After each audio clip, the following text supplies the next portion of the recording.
जी हां दोस्तों, संसद के भीतर राहुल गांधी के कमांडर का गुपचुप माइक बंद करने लगे स्पीकर ओम बिरला। मगर तभी कांग्रेस सांसद गोगोई और अखिलेश ने उनको कुर्सी से दौड़ा लिया, उठने पर मजबूर कर दिया, भागने पर मजबूर कर दिया। बहुत स्वागत है आप सभी का। आप देख रहे हैं द राजनीति का विशेष सेगमेंट खबर और विश्लेषण। मैं हूं जबार खान। दोस्तों, संसद के भीतर की 28 जुलाई की तस्वीरें ने पूरे देश को आखिर क्यों स्तब्ध कर दिया, जबकि पूरा देश इस बात की उम्मीद कर रहा था कि उन सवालों का जवाब आ जाएगा जिन सवालों का जवाब अभी तक मोदी शाह की सरकार देने से भाग रही थी। कभी मोदी साहब विदेश जा रहे थे, कभी सर्वदलीय बैठक बुलाने और संसद का विशेष सत्र बुलाने के नाम पर पर्दे के पीछे छुप रहे थे। मगर संसद के भीतर क्या एक बार फिर से मोदी शाह की सरकार स्पीकर के साथ मिलकर के विपक्ष के साथ उसी स्थिति को उत्पन्न कर रहा है कि कभी माइक बंद कर देना, कभी बोलने ना देना, कभी वहां पर लाइव कैमरों के सामने कुछ ऐसा कहना स्पीकर का जिससे जनता को, देश के लोगों को लगे कि साहब ये तो विपक्ष कुछ ज्यादा ही शोर कर रहा है। दोस्तों, विस्तार से आपको बताते हैं क्योंकि ये इनकी बहुत ही पुरानी चाल और पुराना हथकंडा है। मैंने खुद देखा है, साल 2014 के बाद से लेकर के अब तक अपनी रिपोर्टिंग के दौरान मैंने देखा है किस तौर पर, और आपने भी देखा होगा संसद टीवी पर, किस तौर पर कांग्रेस पार्टी, किस तौर पर राहुल गांधी, किस तौर पर इंडिया गठबंधन के लोगों को बोलने से रोकने के लिए हर तरीके के नित नए हथकंडे अपनाए जाते हैं। दोस्तों, आपको याद होगा कि मौजूदा वक्त में बीते 11 वर्षों से और वही मेन स्ट्रीम मीडिया कैसे डॉगी और पालतू मीडिया की तरह रेंगने लगी। मगर उसी में एक नाम आपने सुना होगा, पुण्य परसुन वाजपेयी का। एक चैनल पे जब गए, देश के नंबर 1 कहलाने वाले चैनल को छोड़ करके, वहां जब उनका 9 बजे का मास्टर स्ट्रोक शो आता था, सैटेलाइट से उनके शो को ब्लिंक करा दिया जाता था, ब्लैक आता था, और इस बात की शिकायत की गई बार बार। क्योंकि दोस्तों, वो आवाज उठाते थे, वो सवाल उठाते थे, और ये पूरे देश ने एक्सपीरियंस किया। संसद के भीतर मैंने देखा, आपने देखा कैसे राहुल गांधी जब बोलते रहे उनका माइक बंद करने की कोशिश की जाती रही है। किस अंदाज में संसद के भीतर जब राहुल गांधी का कोई खास बंदा, आपने देखा कि राहुल के कई सारे ऐसे कमांडर हैं जो धागे खोल देते हैं, बखिया उधेड़ देते हैं, और जब संसद के अंदर वो अपनी बातें तथ्यों के जरिए से रखते हैं। मैं राजनाथ सिंह जी हैं आज रक्षा मंत्री की कुर्सी पर, लेकिन वही घिसी पिटी बातें, वही रटे रटाए जुमले और वही रिकॉर्ड किए गए कैसेट को प्ले कर देते हैं। आज भी उन्होंने संसद में जो बातें कही, मानो ऐसा जैसे उनको वर्षों से भारतीय जनता पार्टी ने समझा बुझा करके कि साहब आपको यही 2-4 लाइनें बोलनी है। वो बोल करके और निकल गए, हाथ यूं यूं चमकाते हुए। एक वक्त में कहते थे हम कड़ी निंदा करते हैं, आज ये कहते हैं कि हमने पाकिस्तान को नानी याद दिला दी। मगर दोस्तों, जब विपक्ष इस बात का जिक्र करना चाह रहा था कि संसद के भीतर संजीदा गुफ्तगू हो, संसद के भीतर पहलगाम आतंकी हमला क्यों हुआ इस पर जवाब दे मोदी, संसद के भीतर देश की जनता को बताएं कि आखिर जब सेना ने अपने पराक्रम के जरिए पाकिस्तान के 22 आतंकी ठिकानों में से 9 को तहस नहस कर दिया था, बाकी ठिकानों को तहस नहस करने से मोदी सरकार ने क्यों रोक दिया। विपक्ष ये चाहता था कि आज बताएं मोदी साहब कब तक भागेंगे संसद के दौरान, इस कार्यकाल के दौरान विदेश, जब उनको जवाब देने का मौका आता है।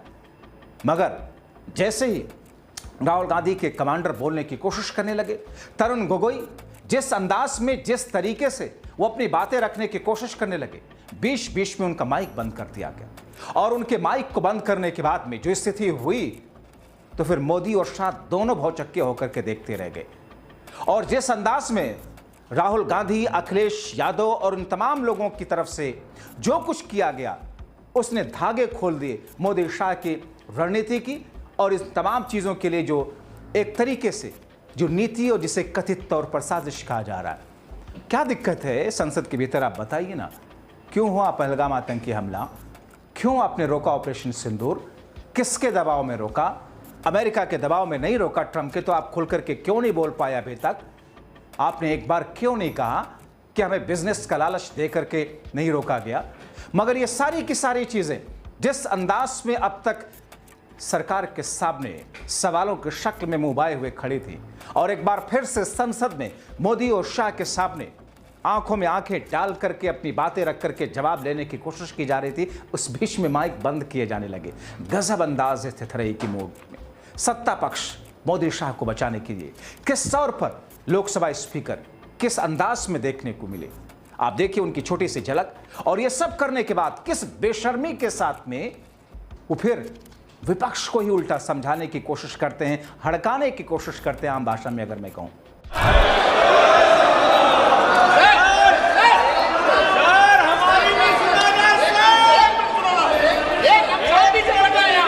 मैंने आपसे पूर्व आग्रह किया है, फिर आपसे मैं निवेदन करना चाहता हूं। सभी दल के नेता के साथ मेरी वार्ता हुई थी और सभी दल के नेताओं ने कहा था कि ऑपरेशन सिंदूर पर चर्चा होनी चाहिए। बिल्कुल होनी चाहिए सर। और मैंने सहमति दी थी, सरकार ने सहमति दी थी।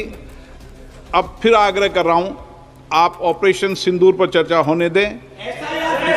जो सारे विषय हैं उन सारे विषयों पर कभी भी सदन में बताने से चर्चा नहीं होगी।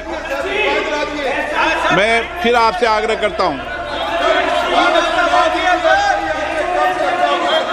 आप सर्वदलीय बैठक में इस बात की चर्चा करते कि पहले एसआईआर पर चर्चा होनी चाहिए तो हम सदन चलने देंगे।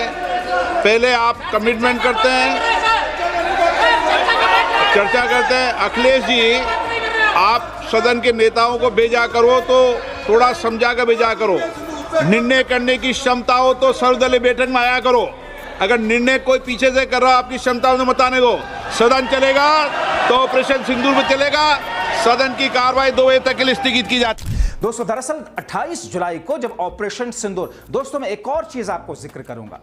आप डॉगी और पालतू मीडिया में देखेंगे ऑपरेशन सिंदूर पे चर्चा, ऑपरेशन सिंदूर पे चर्चा। What nonsense!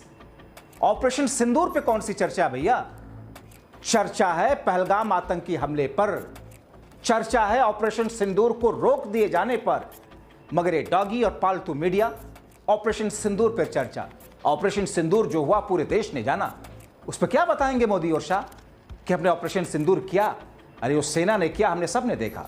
बताना वो है जिसके बारे में आपने किसी से पूछा नहीं, किसी को बताया नहीं, कि मीडिया में और सत्ता पक्ष के जरिए जो ये लिखवाया जा रहा है ऑपरेशन सिंदूर पर चर्चा होगी।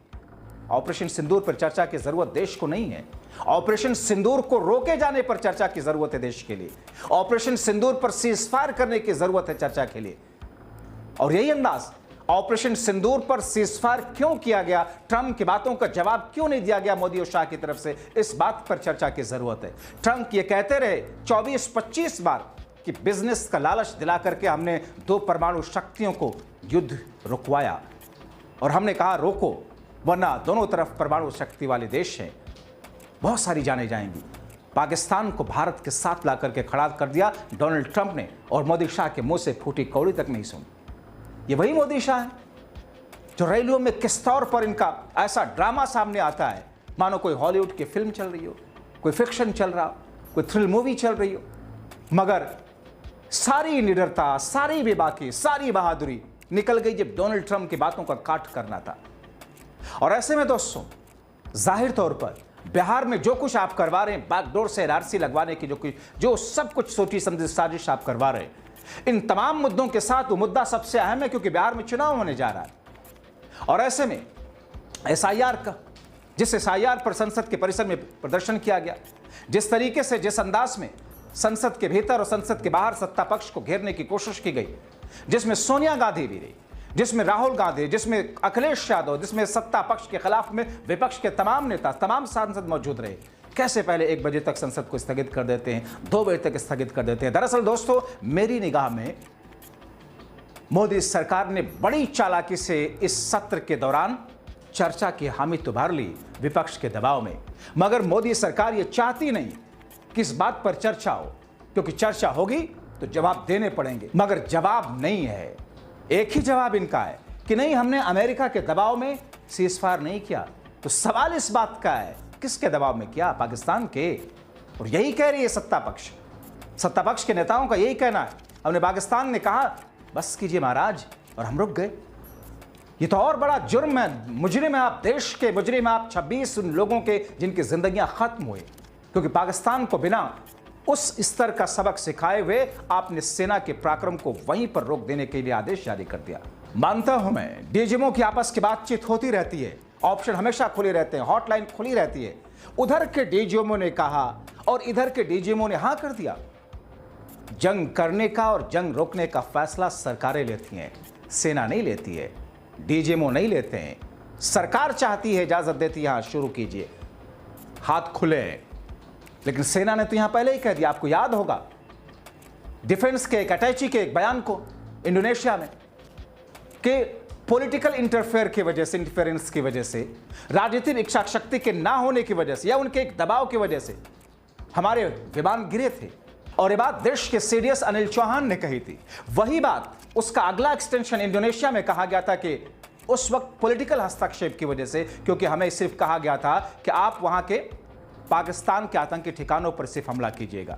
जाहिर तौर पर आप किसी के देश में, किसी के जगह पर, क्योंकि वो तो उनको आतंकी मानते नहीं, पाकिस्तान तो उन ठिकानों को आतंकी मानता नहीं, जाहिर तौर पर वहां पर कोई सेना आकर के रॉकेट के जरिए, मिसाइल के जरिए कुछ भी अटैक करेगा तो वो तो अपने डिफेंस में कुछ ना कुछ तो करेंगे ही। अगर वो सरेआम मान ले कि साहब हाँ ये आतंकी हैं तो अपने देश में रहने क्यों दे। और ऐसे में उन लोगों ने 5-6 राफेल को गिराया, ऐसी खबरें सामने आई। मगर सत्ता पक्ष, नो साहब नो, ये जरूरी नहीं है।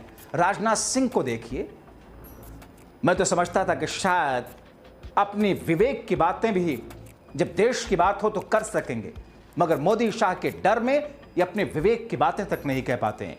क्योंकि इनका एग्जाम्पल देख लीजिए, संसद के भीतर जो कहा साहब बच्चा एग्जाम में पास हो गया, उस बात का जिक्र नहीं करेंगे विपक्ष। बच्चे के एग्जाम में पेंसिल कैसे टूट गई, इस बात का जिक्र करेंगे। रक्षा मंत्री साहब, दोनों हिसाब से आपका एग्जाम्पल गलत है। बच्चे का पेंसिल टूटना एग्जाम में यह ज्यादा महत्वपूर्ण है, क्योंकि जिस हथियार से लड़ाई करना वो हथियार ही टूट जाए, आगे के लिए मुश्किल और आ सकती है, ज्यादा महत्वपूर्ण है। आपका एग्जाम्पल ही गलत है। हो सकता है बच्चा या बच्चे का कोई जवाब कॉपी चेक करने वाले को ज्यादा पसंद आ गया, उसमें फुल मार्क्स उसने दे दिया, पास तो हो गया हो, लेकिन उसका पेंसिल टूटा। हो सकता है बहुत सारे जवाब जिसे उसे आते थे वो नहीं लिख सका। तो आपका एक एग्जाम्पल भी किसको समझाने की कोशिश कर रहे हैं, किसे बेवकूफ बनाने की कोशिश कर रहे हैं दोस्तों। जाहिर तौर पर किस अंदाज में जनता को भ्रमित करने का पूरा प्रयास किया गया, कैबिनेट पूरी की पूरी लगी रही। किरण रिजिजू किस तौर पर कहते हैं कि साहब विपक्ष जो है एसआईआर की बात करने लगा संसद का सत्र शुरू होने से पहले या फिर 28 जुलाई को कार्यक्रम की शुरुआत से पहले। जाहिर तौर पर ये सारे के सारे ऐसे मुद्दे थे जिन मुद्दों को लेकर के विपक्ष सत्ता पक्ष को घेरेगा। मगर साहब आपने तो पहले ही ठान लिया है कि हम ना इस मुद्दे पर जवाब देंगे, बल्कि लोगों को भ्रमित करके कहीं ना कहीं किसी न किसी अंदाज में इस पूरे सत्र को निकाल देंगे। जो वक्त रखा गया है 25 घंटों का। अब ऐसी स्थिति में मणिपुर का आपको हवाला जरूर देना चाहूंगा। मणिपुर की स्थिति आपको याद होगी किस तौर पर मणिपुर के मुद्दे पर संसद में घेरे जाते रहे मोदी, मगर जिस अंदाज में सत्ता पक्ष की तरफ से बेशर्मी दिखाई जाती रही, मणिपुर पर चर्चा नहीं की गई। महज 1.5 से 2 मिनट की बात मोदी ने रखी और उस वक्त विपक्ष ने वॉकआउट कर दिया। क्यों ना वॉकआउट करता भैया, आप एक बार भी आज तक मणिपुर नहीं गए। और ऐसे में 3 मेरे महत्वपूर्ण सवाल हैं। क्या पहलगाम आतंकी हमले का जवाब कोई आपके पास में है? कोई नहीं है। क्या आपने उन लोगों को ढूंढने में कामयाबी हासिल की? बिल्कुल नहीं। क्या आपको पता है कि वो लोग जमीन निगल गई, आसमान खा गया उन आतंकियों को? आपको बिल्कुल कुछ नहीं पता। क्या आप पुलवामा आतंकी हमले के बारे में आपने उन लोगों को निकाल ढूंढा? जांच का क्या हुआ? आप शून्य पर खड़े हुए हैं। पहलगाम शून्य पर खड़े हुए हैं, सीजफायर शून्य पर खड़े हुए हैं, क्योंकि आप जानते हैं कि कायरता के साथ में आपने ऑपरेशन सिंदूर को रोका है और ट्रंप के दबाव में रोका है। जवाब आपके पास में है नहीं, इसलिए आप बताएंगे क्या, दिखाएंगे क्या? आप ये चाहते हैं दोस्तों, सत्ता पक्ष यही चाहता है किसी तरीके से इस वक्त को, इस 25 घंटे के वक्त को निकाल दिया जाए। शोरगुल जाहिर तौर पर विरोधी विपक्षी तो करेंगे कि साहब इस मुद्दे पर जवाब दिया जाए। तरुण गोगोई ने जो बातें कही संसद के भीतर कि जिन बातों का जवाब सत्ता पक्ष को देना चाहिए, सत्ता पक्ष नहीं दे रही। तरुण गोगोई बार बार ये सवाल उठा रहे हैं। अब से कुछ मिनट पहले तरुण गोगोई ने जो बातें संसद के भीतर कही वो देश की आंखें खोलने वाली है। मगर भारतीय जनता पार्टी की केंद्र की मोदी सरकार उन तमाम चीजों से आंखें चुराने की कोशिश कर रही है। आंखें न सिर्फ चुरा रही है बल्कि देश की जनता के निगाहों को दूसरी तरफ ले जाने की कोशिश कर रही है, ध्यान भटकाने की कोशिश कर रही है। मगर दोस्तों आखिर में मैं एक और छोटा सा बिंदु आपको ऐड करके बताऊं। शशि थरूर नाम तो सुना होगा, वही शशि थरूर जो बहुत ही सोफिस्टिकेटेड, बहुत बढ़िया बढ़िया अंग्रेजी बोलते हैं, जिनकी अंग्रेजी समझने के लिए बहुतों को डिक्शनरी निकालनी पड़ती है। लेकिन जिस कायरता के साथ में सेना के पराक्रम को बीच में रोका गया और उसके बाद में जब देश को, दुनिया को बताने की जरूरत पड़ी कि तो मोदी शाह ने कांग्रेस के नाम दिए गए नाम के सांसदों को नहीं भेजा, उस शशि थरूर को भेजा जिन पर डोरे डालने की कोशिश की जा रही थी। आज उनसे पूछा गया कि साहब आप जवाब आज कुछ बोलेंगे, तो बोले नहीं मेरा मौन व्रत है। शशि थरूर साहब, देश आपको देख रहा है, भारतीय जनता पार्टी की केंद्र की सरकार क्या कुछ कर रही है उसके बारे में सबको तो पता है। मगर इन तमाम चीजों के बीच में दोस्तों जब ये सारी की सारी चीजें खुलती हैं तो फिर संसद के भीतर विरोधियों का, विपक्षियों का माइक बंद कर दिया जाता है। मगर आज जो कुछ माइक बंद करने की कोशिश की गई उसमें संसद के अंदर ओम बिरला को एक सबक मिला होगा। आप क्या सोचते हैं? अपनी राय कमेंट बॉक्स में जरूर लिखें। अभी के लिए इतना ही, बहुत शुक्रिया।